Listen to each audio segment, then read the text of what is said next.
To remind us, she's a regular person, Maureen. She's a working mom. Well, she's always trying to include anecdotes that make her seem like a loving mother.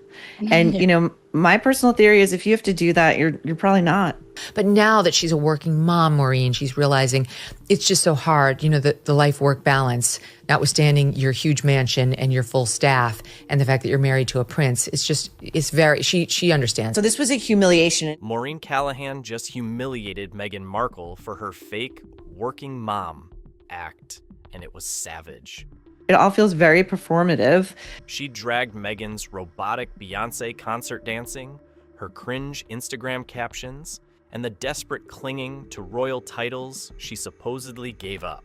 Meghan Markle, who I truly believe there is no there. She has no identity. Therefore, her product lines. From flop podcasts to fake jam, Meghan's whole empire just got burned to the ground. She's just making excuses and trying to hide her failures. Meghan Markle's latest attempt at being the ultimate working mom just crashed and burned harder than her Netflix deal. And guess what? Maureen Callahan didn't just call her out. She absolutely torched her. She doesn't really want to do the work. No. Like, the work doesn't light her up. She said, and I quote, she emails her kids every single night. That's 6,570 emails by the time they turn 18. 6,000 emails to toddlers. As if Archie is sitting there at 2 years old with a Gmail login reading, "Dear son, today I branded a jam." I think too, she was saying on one of the other shows, you know, I write them emails every night. Yeah. So 365, I can't do the math. 365 days times 18. Yeah. How many emails is that? Like they're going to have the time to go through that? No. Who the hell wants to review thousands of emails from their mom when they were 2, when they're later 22? But she doesn't stop there. She also told us, like she wants a gold medal for it, that she sometimes leaves the room, misses her kids, and instead of, you know, going back to be with them, she scrolls through her phone looking at their photos. Just to take a moment for myself into the other room. And then I miss them so much that rather than go back into the other room, right, I scroll on my phone. Right. Because nothing says I'm a present mother like choosing Instagram over your actual living child sitting 12 feet away. The way I envisioned it, for me, it's so important that my kids see me as a working mom. Oh my God. And that we all see her as that, because what? She feels guilty about the $150 million she grifted off of being a fake royal. And the icing on this delusional cake, she said cuddling Archie was a choice, not something she instinctively did. Imagine announcing to the world, I had a big meeting, but decided to cuddle my son. I'm amazing. I chose to cuddle with him anyway. So this is a choice, not just a reflexive action. Like most mothers cuddle their kids when they come, you know. Like, congratulations, Meghan. You did what literally every decent parent on earth does without posting about it. Callahan said it best. This wasn't warmth. It was a pre-written quote designed to make Meghan look motherly without actually being one. So I chose to cuddle him. And, you know, it's those mom moments that really make me a better founder, a better business person. Let's not forget that she's playing the martyr card from the comfort of a multi-million-dollar estate with a full staff at her beck and call. She's not folding laundry while cooking dinner and zooming into work. She's surrounded by nannies, chefs, assistants, and probably even someone who fluffs her pillows when she blinks too hard. And yet, she wants to be the poster girl for working moms. Especially when they're babies. And yes, the crime, before I was a mom, and I've always wanted to be a mom, before I was a mom, I was like, oh gosh, I'm going to give a speech with a baby on my hip. Also, didn't Harry literally say they left the UK to protect their kids from the public eye? So how does that square up with Meghan's big fantasy about giving speeches with a baby on her hip? How exactly were you going to give inspirational keynote addresses while also keeping your kids hidden from the world, Meghan? Are we doing royal hypocrisy bingo at this point? I'm curious as to how she was going to give said speeches with a baby on her hip when Prince Harry has said the reason they left was largely to keep their children completely out of the public eye. Right. Which she wants us to remind us of, that she's a princess and she was part of the royal family. That's why she couldn't give the speeches. Look, nobody is buying it anymore. Not the fake jam success, not the corporate buzzwords, and definitely not this fake working mom narrative. Meghan Markle has spent years crafting this hyper-edited image of herself. But when you strip away the PR stunts and media filters, all that's left is someone who wants the perks of being royal, the sympathy of being a victim, and the applause of being a CEO, without doing the work in any of those roles. And she's like, you know what I'm going to do? I'm going to take my learns and my data points, and I'm going to go back to my mansion, and I'm going to see what they're telling me. And then I'm going to conceive like what my brand should be. If your brand is out there, your brand should have an identity, and it does not. And I just think it's so deeply reflective. Maureen Callahan said what the rest of us have been screaming at our screens for years. Meghan's brand has no identity because she has no identity. Just a pile of talking points, a mountain of contradictions, and a constant stream of staged vulnerability.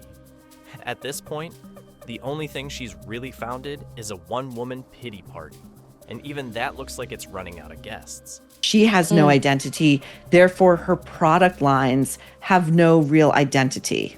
Let's start with the Fast Company profile. Oh, Meghan really thought she did something there, didn't she? She sat down for this puff piece where, instead of being held accountable, she basically talked to herself. It was a one-woman show. Zero pushback, all fluff, and a whole lot of pretending. According to Maureen, this was less of an interview and more like an open letter to her haters. And for what? So she could parade around like some overworked entrepreneur trying to save the planet with jam jars?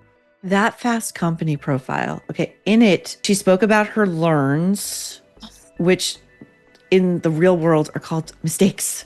Made some big mistakes. Speaking of jam, yes, we're going there. That fake sold-out stunt with American Riviera Orchard? Please. Meghan deliberately held back inventory to pretend it was flying off the shelves. Just like that, she turned scarcity into a sales tactic. But it wasn't slick. It was sad. Number one is you didn't have enough merchandise to fulfill the orders that were placed. I believe those numbers were artificially compressed. And let's not forget, this woman has had 5 years since ditching the royal family and over a year since launching this brand. And she still can't decide if she wants to restock or not? Who the hell builds a business and then goes, maybe I'll make more stuff, maybe I won't? That's not strategy, that's lazy. She kept a lot back so that she could turn around and say, it's sold out, and it didn't. And then she says, we don't know if we're going to restock. Help me make sense of this. Is this a business or is it not? What kind of business is like, maybe we'll restock? It would be like you or me being like, maybe we'll do another episode. I don't know. Yeah. Maureen literally compared her to a joke Shark Tank pitch. You know the ones. They come in all hyped up, no numbers, no product, just vibes and ego. That's Meghan's entire brand right now. And the best part, she says she might launch something else in Q1 2026. Girl, by that time, TikTok trends will have evolved 5 times over and people won't even remember the word orchard. I wish for Mark Cuban's final episode of Shark Tank, they had made it like a special with the Duchess. And the Duchess would have to stay in the Shark Tank and go through all of her failed business ventures and like hear it from them. And instead of admitting any fault, Meghan pulls out her favorite words: learning, data points, brand journey. You know, all the fluff people use when they're covering up a total failure. Callahan nailed it. This isn't growth, it's just glitter on garbage.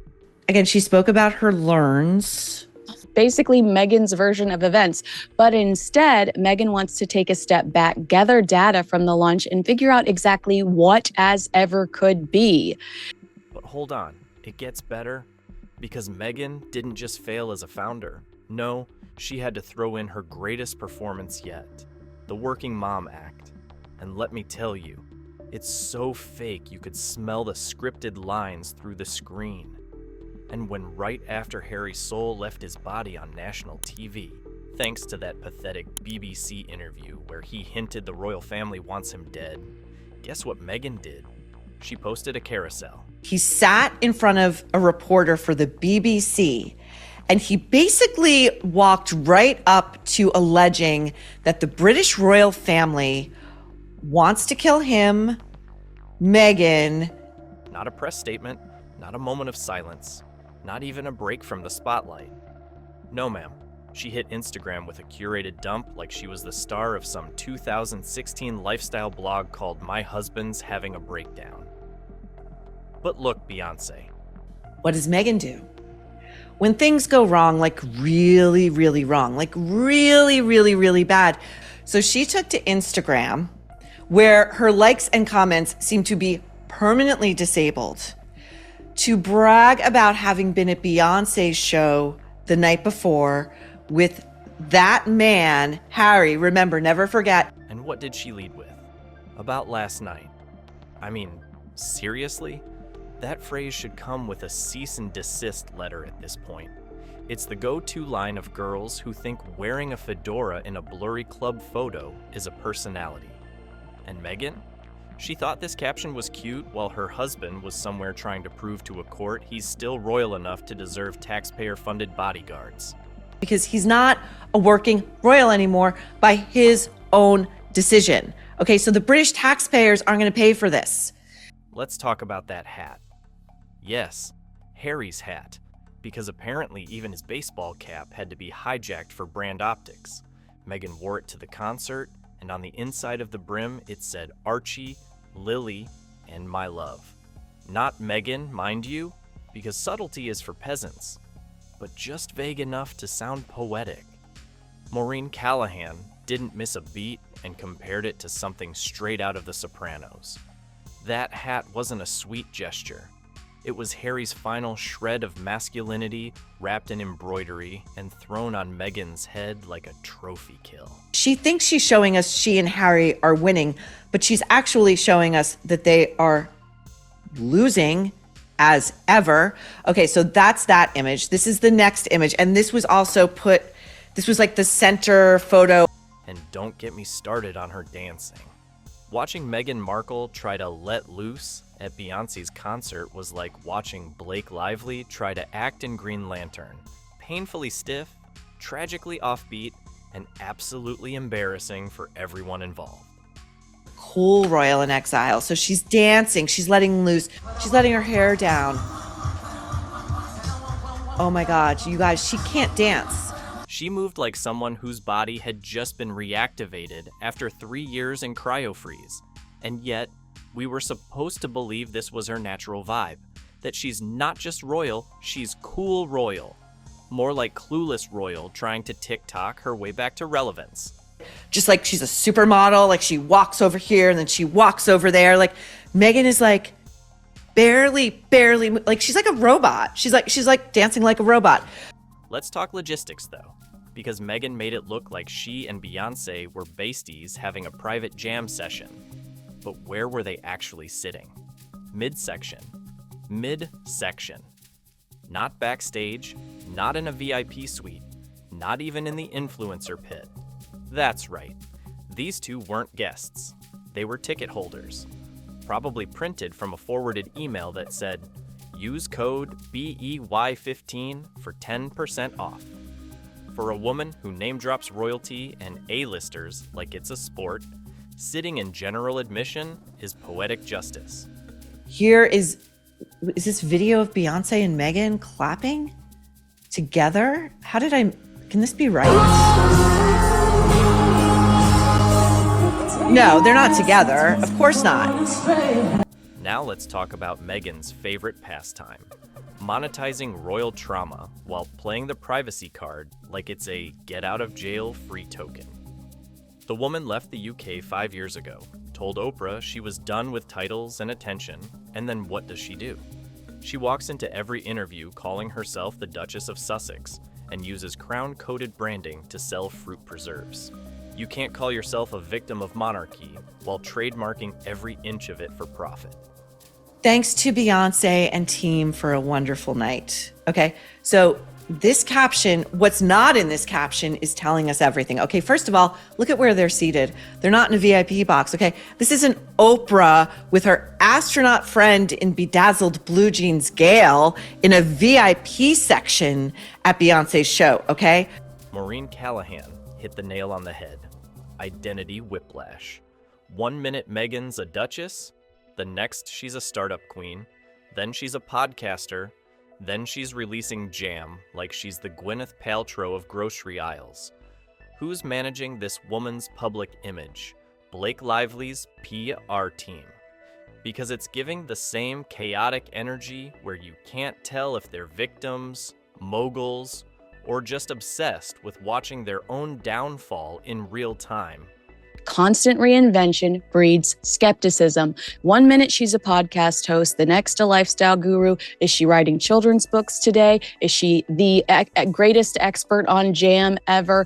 Reinvention isn't inherently bad, but without follow through or success in one domain, it starts to look like failing, not versatility. Let's not forget, while Meghan's out here exploiting royal history to boost her empowerment narrative in the States, Harry is literally begging British courts for taxpayer-funded protection. He wants 24/7 security, elite-level coverage, basically Secret Service access, while not working a single royal engagement. Sorry, sir, but you don't get Buckingham benefits without the Buckingham job. Young children, but also that he would love to get back in. He would love to get back in, but he also just needs all of the security that this latest court ruling once again denied him. Meghan Markle, in all her rebranding glory, has apparently assembled a full PR war room, staffed by 11 white professionals, no less, to help her reinvent herself again for the billionth time. 11 people. They've got these 11 employees, all white, by the way. If you want to talk unconscious bias, they've got 11 new white people that are there to rehabilitate their image. That's the ultimate objective. That's not a media team. That's a hostage situation with PowerPoint presentations. And what are they even doing? Trying to yoga stretch her public image into something vaguely human? It's desperation wearing a linen pantsuit. And that's what Meghan Markle's saying here in this interview. Rebrand, another rebrand. Constant reinvention breeds skepticism. 1 minute she's a podcast host, the next a lifestyle guru. And reinvention? Let's talk about that. Meghan's public journey looks like someone scrolling Pinterest at 3 a.m. after too much wine. There's no vision, just chaos in rose gold fonts. Archetypes was supposed to be her breakout podcast, but it flopped faster than you can say Duchess with a mic. Then she gave us American Riviera Orchard, which sounds less like a brand and more like a bed and breakfast that serves disappointment. Every launch is followed by radio silence unless you count the vague, inspirational quotes she posts when things go south. Because when Maureen Callahan lit that match, all of Meghan's illusions went up in smoke. The jam jars, the podcasts, the fake relatability, all of it was nothing but a PR house of cards. And now it's falling, loudly, publicly. And Meghan? She's still out here with a ring light, pretending it's all fine. Meghan's mask is off, and the world's not buying the act anymore. Subscribe for more brutal takedowns and royal reality checks.